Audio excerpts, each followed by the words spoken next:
And today we're thrilled to present Pablo León de la Barra in conversation with Iván Navarro. Pablo is the curator of the Guggenheim for Latin American Art, and Iván is an artist represented by Kasmin, who we'd like to thank for making this trip possible. So please help us in welcoming our panelists, Pablo and Iván. Thank you.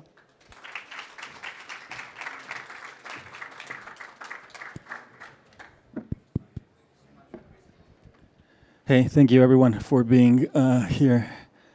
It's well, first thanks to Stephanie, to Tony from the Art Fair for having us two here.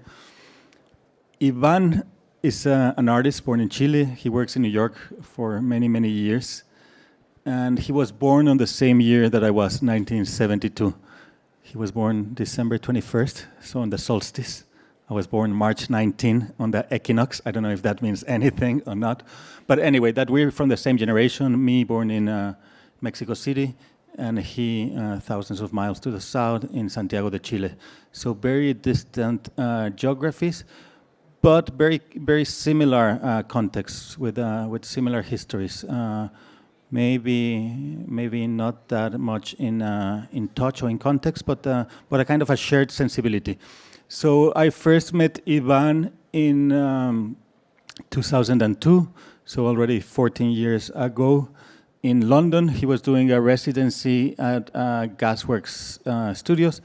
We were both young. He was a young artist already living in New York. I was a young, independent, aspiring curator. And there's two things I remember about that meeting. I mean, one, the already like politically charged power of Iván's work, and the other is that he gave a presentation of a Chilean artist of his generation. And for me, I don't know if I've ever told you, I've said in public, but it really changed my perspective of the arts. It really kind of made me view towards the South and try to find out what the artists of my generation, not only in Chile, but in the rest of Latin America was doing. So really, when you showed us the work that all your friends, all your generation were doing at the time, it really made me shift my vision south. Coming from Mexico City and having lived in Mexico City until '97, then I moved to London. Most of my perspective was always had to do with the relationship of Mexico to the United States. We were always comparing ourselves and trying to we were trying to be like New York, no? Our artists were trying to be like New York. And suddenly meeting you, but also many artists of our generation, totally made me see that there was a whole other kind of reality of artists doing works which spoke directly to me, no? That they were dealing with very kind of powerful and political issues, but in a kind of aesthetic and politically way. So, I mean, that's something that I wanted to thank you now that we're in public. The other thing, I mean, we're in Chicago. It's my first time in Chicago, so for me, it's exciting. I had been wanting to come for years. The art fair generously is putting us up in a hotel called London House, which is quite nice in the center of Chicago. The only thing is, every time I open my window in the morning and I see outside to the beautiful Chicago landscape, I see that horrible building that says the name of the Republican candidate for a... So I'm always like, oh God, really? Do I have to see this through my window? So Iván and I thought, because we're staying in the same hotel, that it would be nice to start this conversation with a work of his. It's an early work, a video that he did as a young artist in New York. It's the work that I acquired for the Guggenheim Museum collection, or part of the work, because this is the video and it comes with a card of lights. So I mean, Iván will talk more about it, but you'll understand why we're showing it. No? Thank you, Pablo. I thought could be a good idea to start showing and talking a little bit about this video, which is a project I made in 2004, and for me was the beginning of many things that I'm still doing in my practice, in my work. This piece is a video. I don't make videos very often. I've only make maybe 5 videos in 20 years of work, and I'm very particular when I choose to make a video or why I'm showing a video. So in this case, is a video that is part of a series of 3 videos that I'll show also stills from those videos. That basically they document a performance that is being made with the sculpture. And the sculpture in these videos are usually mobile carts that they produce energy in a very specific way. So I would like to show the video, or at least a fragment of the video now, so we can, so you can understand what I'm talking about. Video.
Voy a cantar el corrido de un hombre que fue a la guerra y anduvo en la sierra herido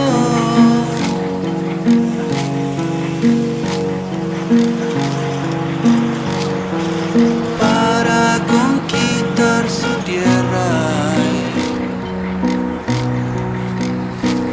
Lo conocí en la batalla y entre tanta balacera ya el que es revolucionario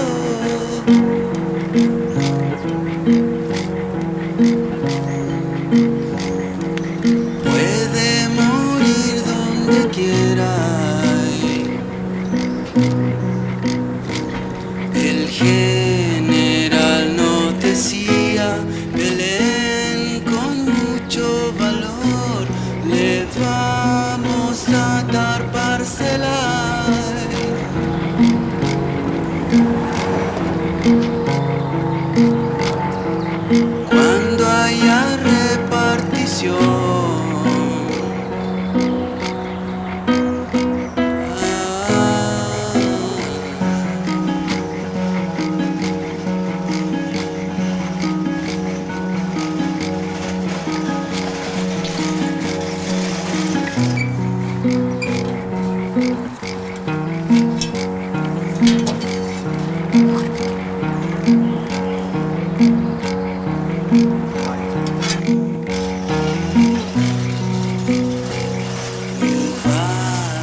desorientado, Juan sin tierra.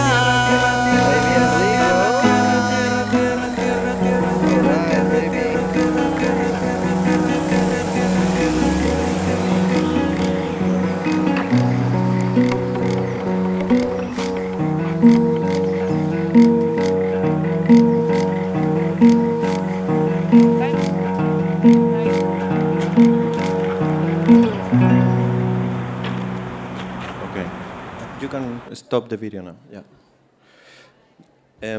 So, for me, what's interesting is how to use electricity, and literally, in this case, is a way to stealing electricity directly from the city, and that's something that I learned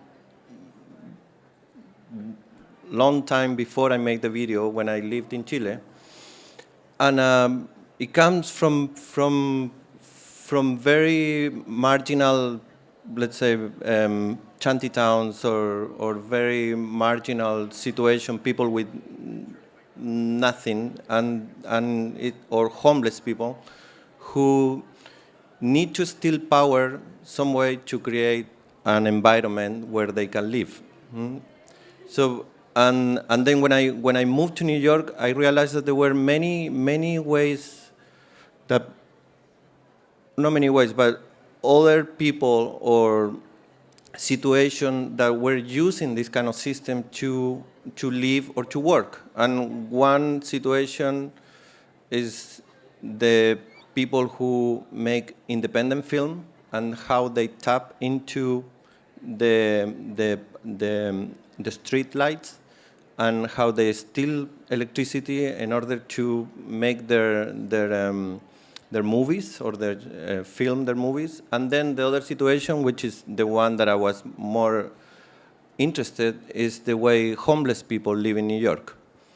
And these pieces it took a lot from a book called The Mall People, which is a book about it talks about how homeless people live in New York and how they live in the subway tunnels and how they survive in the city. And the piece pretty much takes everything from there.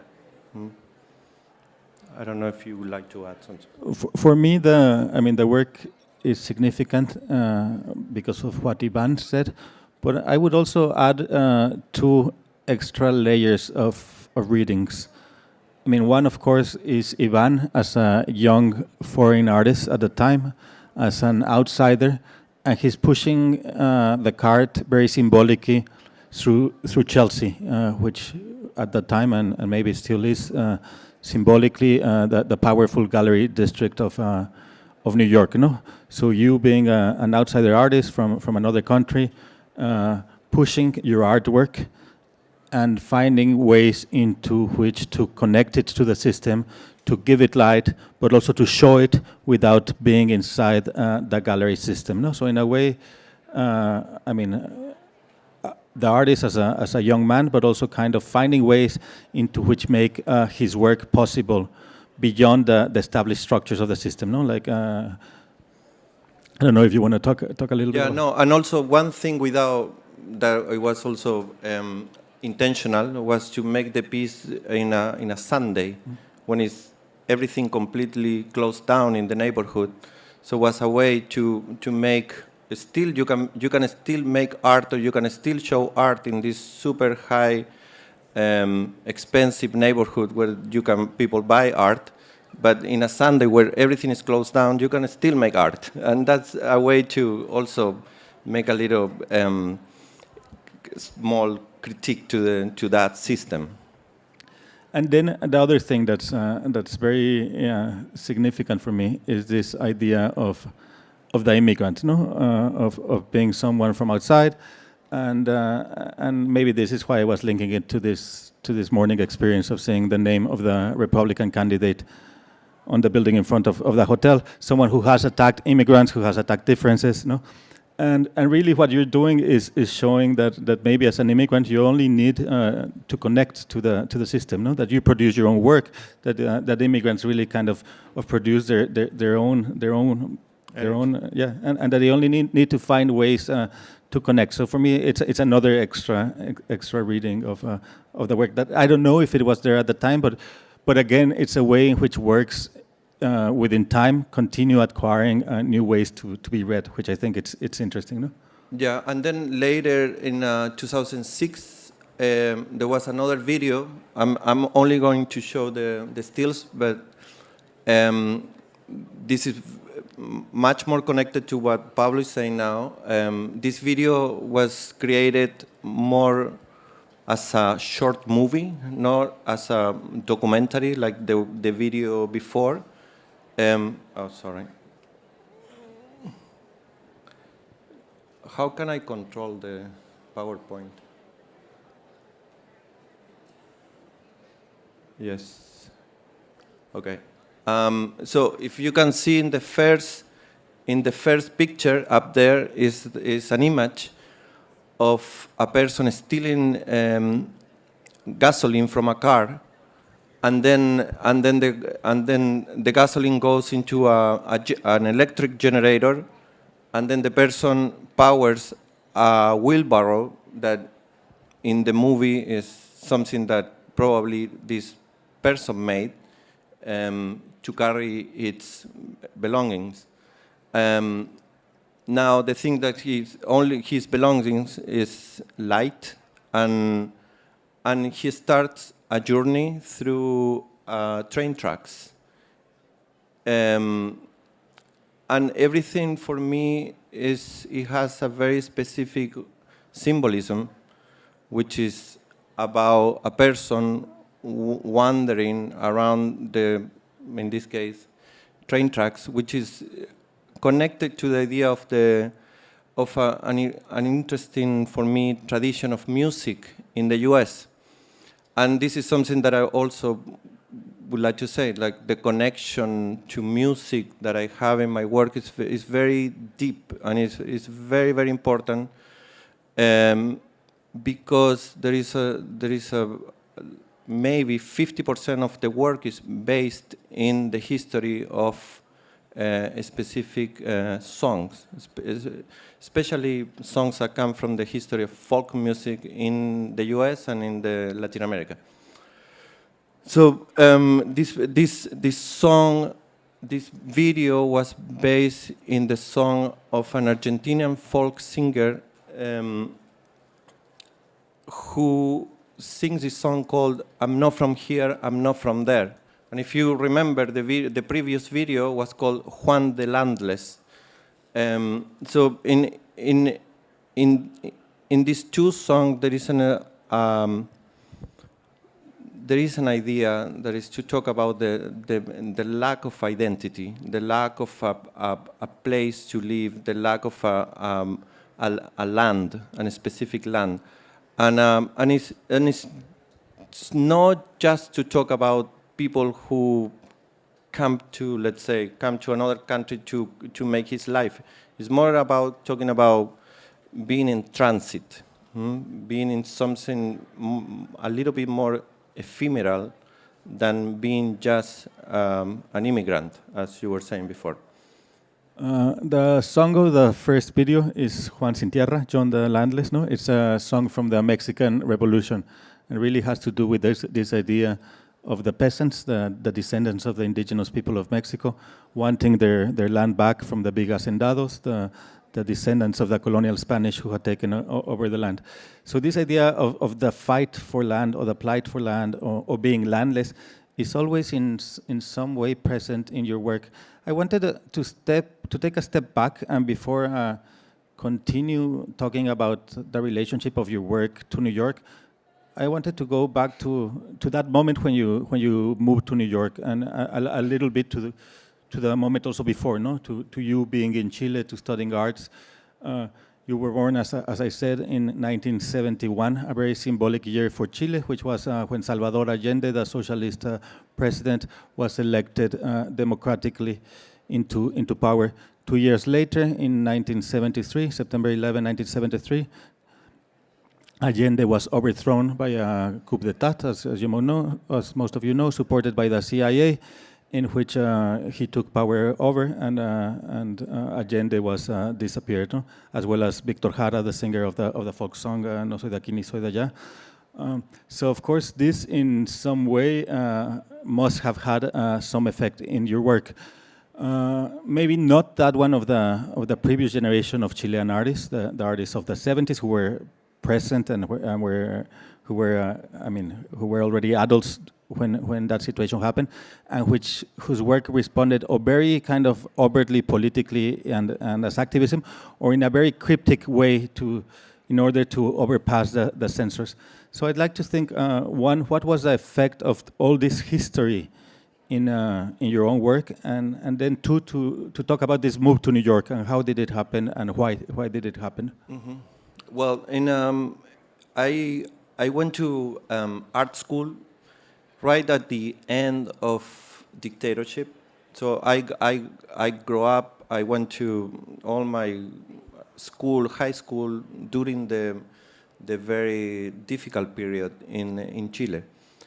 So for me, it was very common to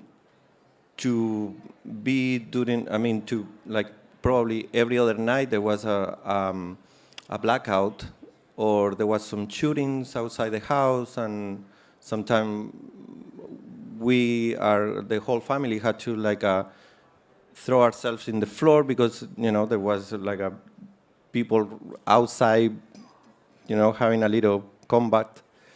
And so it was a very, very tense and very violent situation. My father was a victim of dictatorship. He was a prisoner for 6 months, and he really suffered the effects of the regime. He's still alive. He survived. I can say, and but all the things were created a bigger impact when I was growing up, especially the situation about the light, the use of electricity, and the use of sound. There was a very interesting situation that lived my whole life, that every time there was a blackout, we all knew in the family exactly where the radio was, where to listen news, so to know what was going on. So the idea was to go in completely darkness and to find the radio and know exactly the radio was there, and nobody was ever allowed to change the position of that radio, because we needed it every other day. So I grew up with a sensation of light and sound was always kind of like a symbol of some kind of alert or emergency. And then later, when I was in high school, and I was interested in becoming an artist or maybe a carpenter, I didn't know exactly. I was mostly interested in becoming a set designer. But somehow I ended up going to art school. And there, after maybe 2-3 years, I decided to start experimenting with electricity. For no reason. Maybe it was already something in my unconscious, I don't know, but I was interested in using what was already existing in the exhibition spaces or in the classrooms to present. Every 2 weeks you have to present a work in art school and talk about your work. So I would work with electricity just because it was probably the cheapest material that I could find, because it was already there. I could just take those fluorescent lights from the room and reinstall them on the wall and create an installation. And then later, when I moved to New York in 1997, I understood that all the things that I was doing without really knowing what I was doing, they were so powerful in meaning connected to what I lived in my childhood, what my father lived, and then what was happening in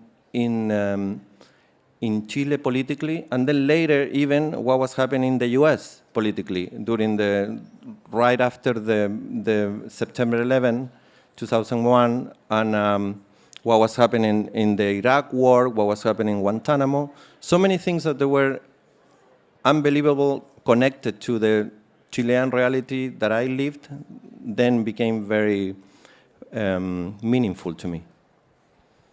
When did you move to New York and why? How did this transition? Probably the same reason why I study art, like But did, not clear. Did something happen? Did you just? I finished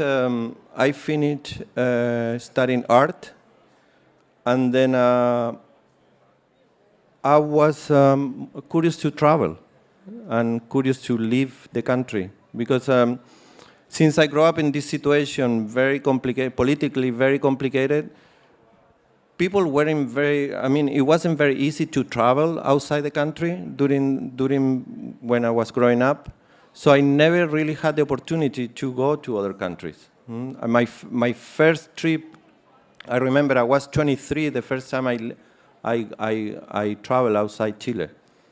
And so I was more curious to just get to know other places. And you arrived to New York and you decided to stay there at the beginning illegally, or were you there as a student? I'm just curious about how did it happen? How did this transition happen? And when you suddenly realized, okay, I'm an artist and I'm living in New York, and I'm going to try to make a living out of this. Yeah. Well, since I was very young, I was 24. I was basically, I didn't have anything to lose, so I just stay in New York. I was able to find a way to stay legally, getting student visas or getting some help from people. And little by little, I started settling myself. I found a job. I was restoring furniture, which is something that I really like, I really love, and restoring antiques. And I learned a lot from that to have skills, manual skills. But and then only after 7 years of having that life and struggling with visas and having very little money, only after 7 years I understood what piece I really wanted to make in New York in order to start being an artist in the US. Which is something completely different than being an artist in Chile. And also, I wasn't interested in bringing the Chilean history to New York and trying to make people understand what was the Chilean history in order to understand my work. I thought it was more interesting to relocalize my work or my interest within the local history or the New York scene. I'm curious, and this is because I have the effect of the light of Alfredo Yar over there. There's a video of Chilean artist Alfredo Yar of an older generation than Iván that says, "Teach us to outgrow our madness." Alfredo started doing neons much more later. But no, I'm curious, I mean, if he was influential to you and to your work, or who were your heroes at the time? Was Joseph Kossut, was Dan Flavin, was Christopher Bodisco? Who were you looking at? And well, it's actually very funny that we have an Alfredo's piece now, because he's always been a big supporter of young artists, Chilean young artists, and he was a person that I would always thank for helping me at the beginning when I moved to New York. But I wasn't interested in doing exactly what he was doing, talking about marginal identities or the work he does, which for me was a moment to make a difference when you are a young artist showing in New York and that you are not from New York or you are not an American artist. And what it will be your work about? Is your work going to be about your Latin American origins, or your work is going to be about a critique of where you are living? So it was basically like a strategy, and I decided to take the work of Dan Flavin, almost like out of the blue. Like, who is the artist that I would like to dialogue with? Somebody that I can be connected to the history where I'm living. And then I took Dan Flavin, and then probably I mixed it with Christoph Widisco. And that's how many things started, like how to use light, how to use industrial materials that somehow they have a history and they have a meaning, not just the visual minimalistic look that wasn't my interest.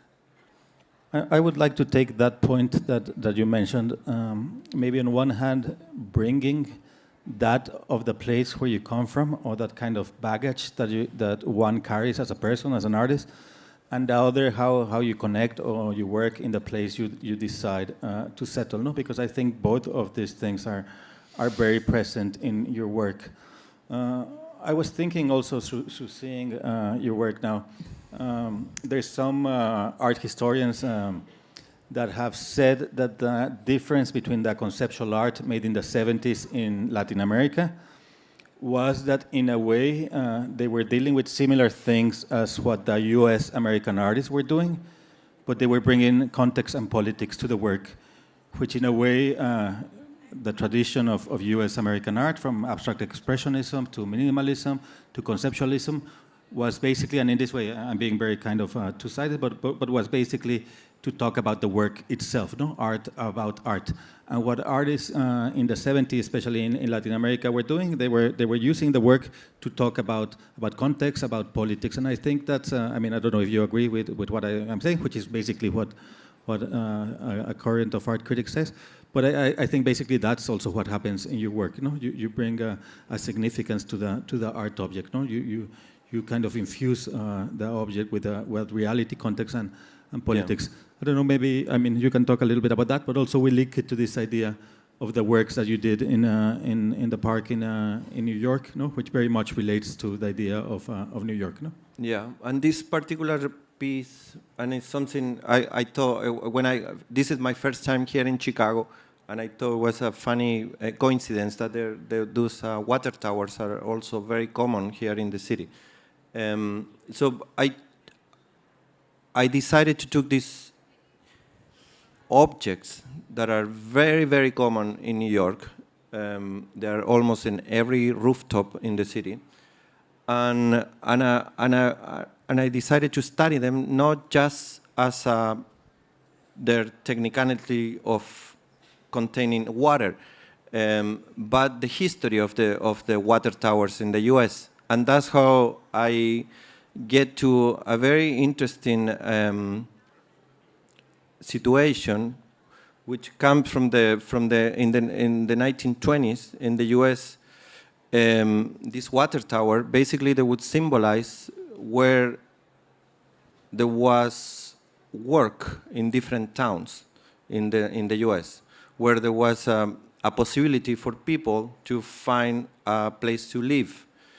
So that's how the history, I was saying before, the history of the hobo and the hobo music started, when people basically go town to town to look for places to live and have a life, and maybe go to the next town.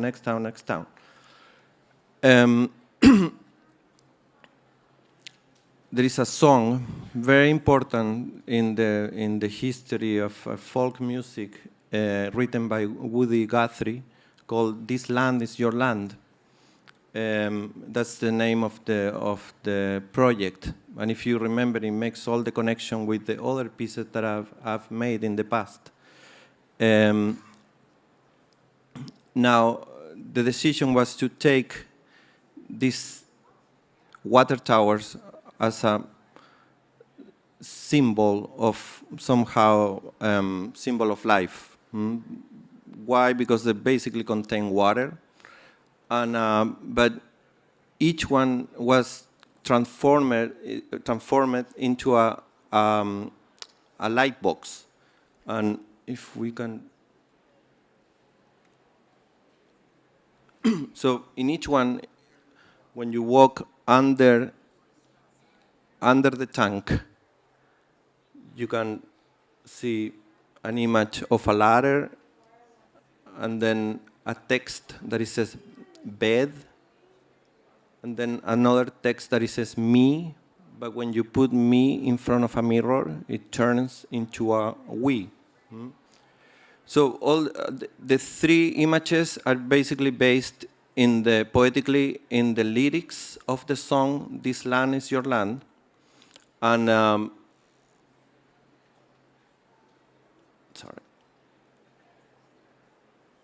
and the idea was to make with this piece a connection between the people that are passing by the park, maybe going from one side of the city to the other side of the city, and being confronted to these works that they talk about a situation that is basically ephemeral or something that is in transit.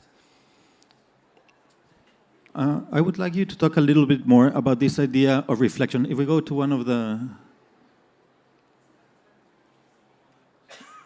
Let's go to me. To this idea of the reflection that appears very much in the work you've been doing, maybe for the last 5 or maybe since you did the Chilean pavilion for the Venice Biennale in 2009, so 7 years. We don't have an image of that work, but it was a series of 7 maybe doors? 13. 13 doors, each one with a different neon color around it, and which was, they were mirrored to the inside. So they would produce this kind of reflection, and you would see into this kind of abyss. So it's not a reflection of narcissism, it's this kind of going into this kind of abyss, or into this deepness. Do you want to talk a little bit more about that? Yeah, what's interesting about the use of mirrors that I've been developing for the last 10 years maybe, is you never really see yourself in the reflection. So it's not about, this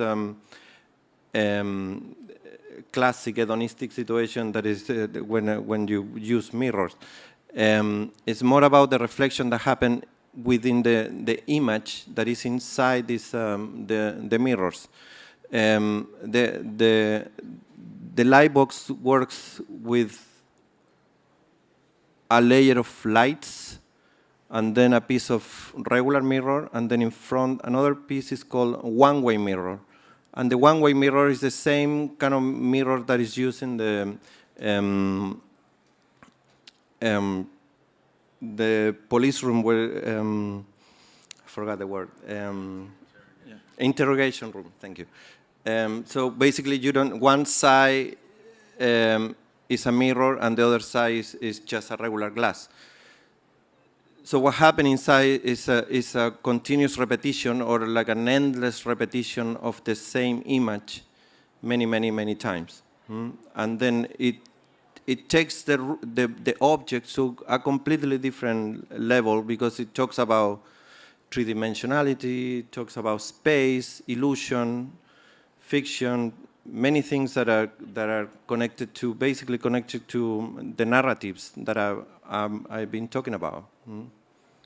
I would like to link this work maybe to the next series of images, but more specifically maybe also to the work that Iván is showing here at Paul Kasmin's gallery.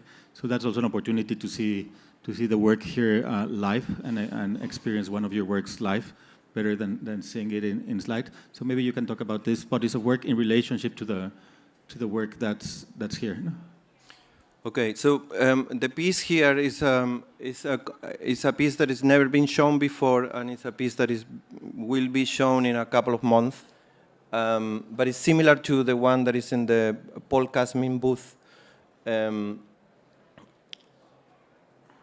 After researching about the history of music and how sound is connected to my work, I decided to to take actual instruments or to make instruments that can be turned into these light boxes.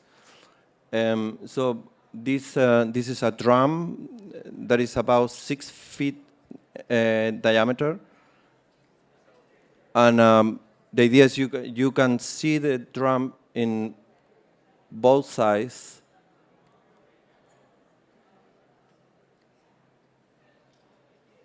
Sorry.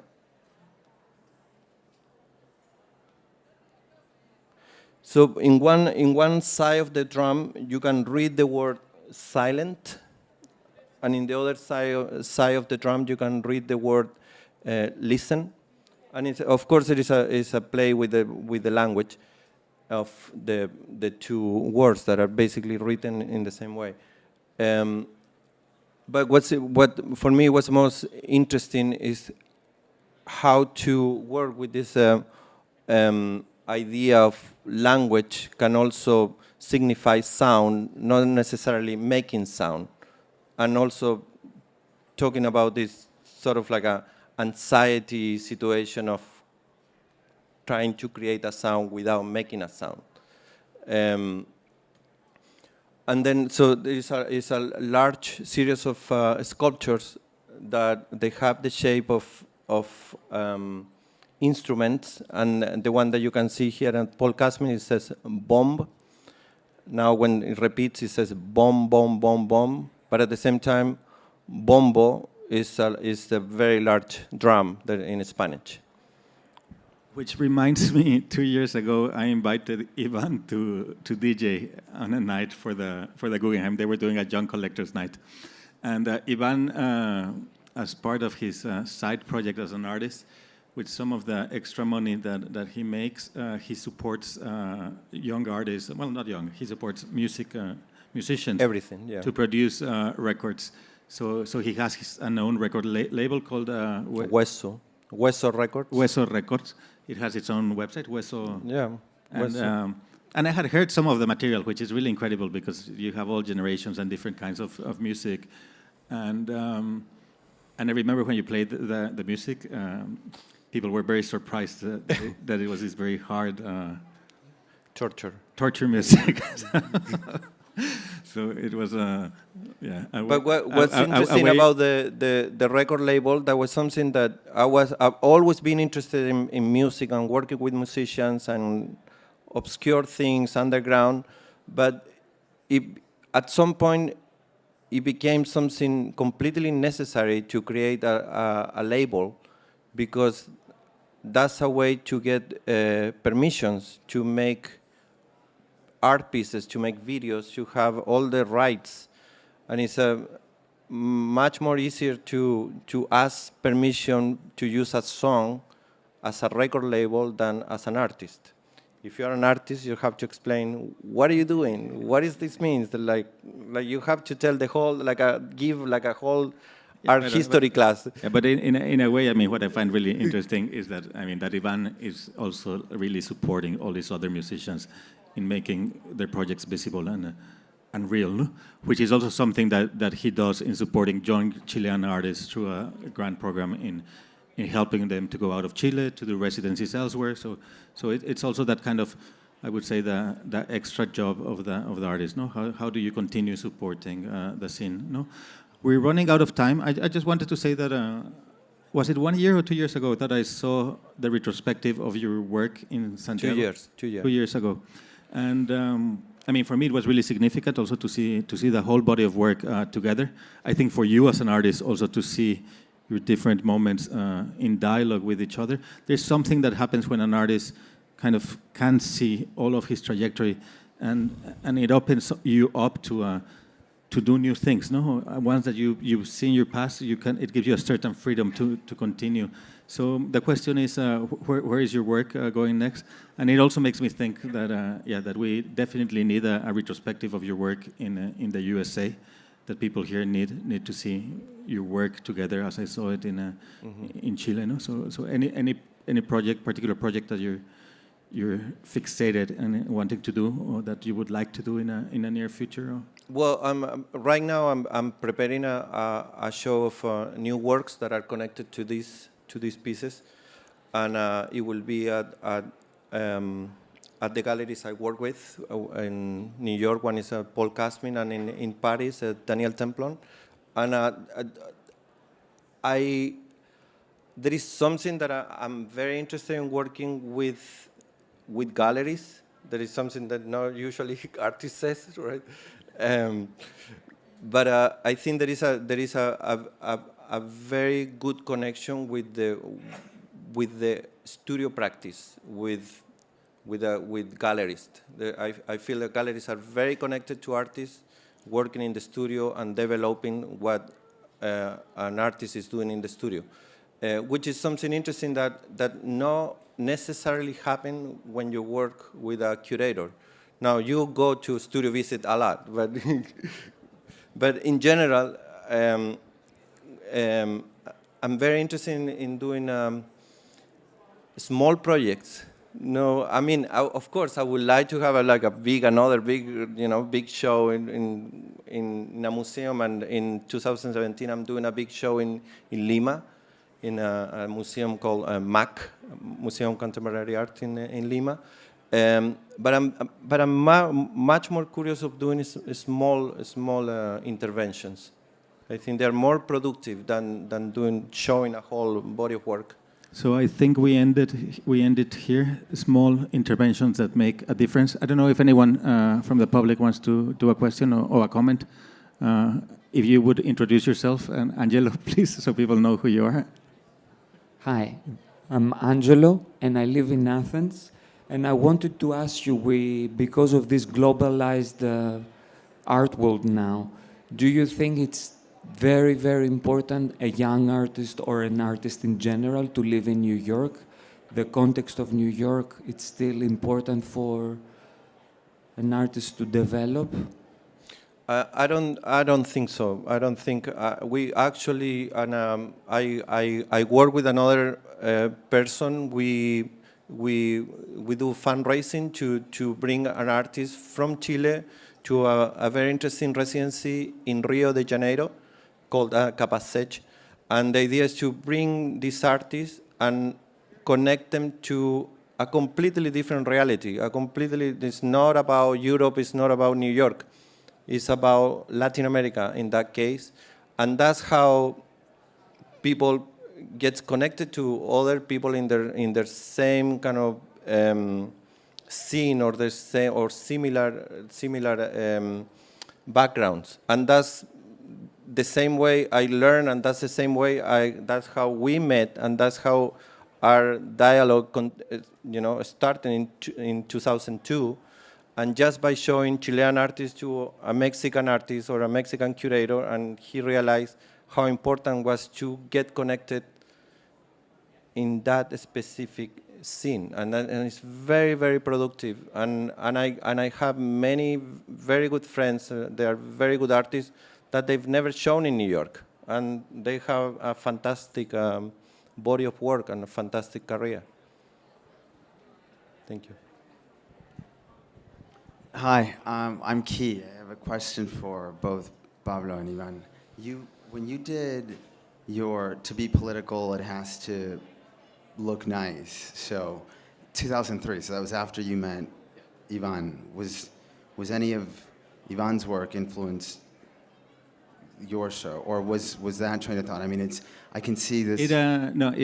It influenced in a way that that was a show I did in Apex Art and Art in General in 2003. My first show I did in the USA.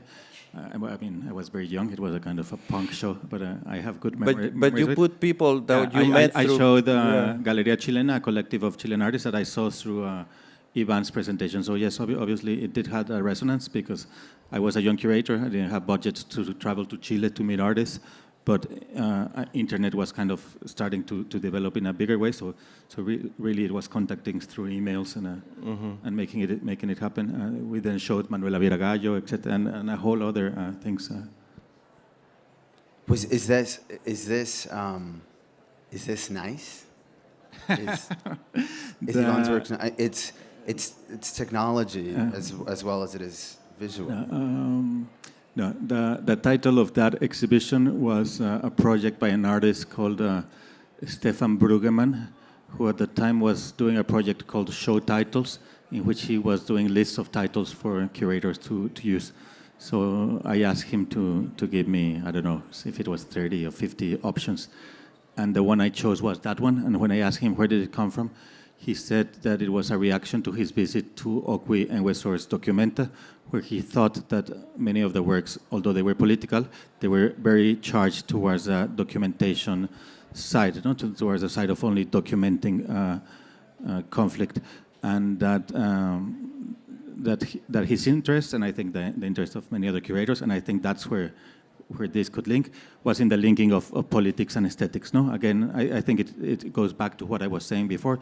How can a work be charged also with content? No, I don't know if you want to say something about. No, I remember that show very well, and it was a completely different show that you were used to see in New York, and especially for the way that the space was occupied. It was like a big carnival kind of thing, which was very interesting to not to have the use of the space as a super clean white cube. So when you saw that title, to be a conceptual artist, I can't remember what was it. To be political, it has to look nice. To be political has to be nice.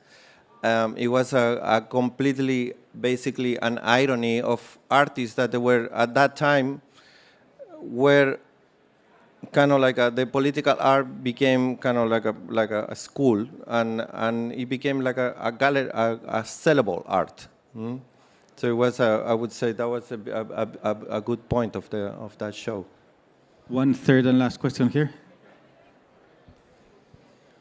So the relationship of music to your work, I mean, do you think there's an intersection between visual arts and performing arts?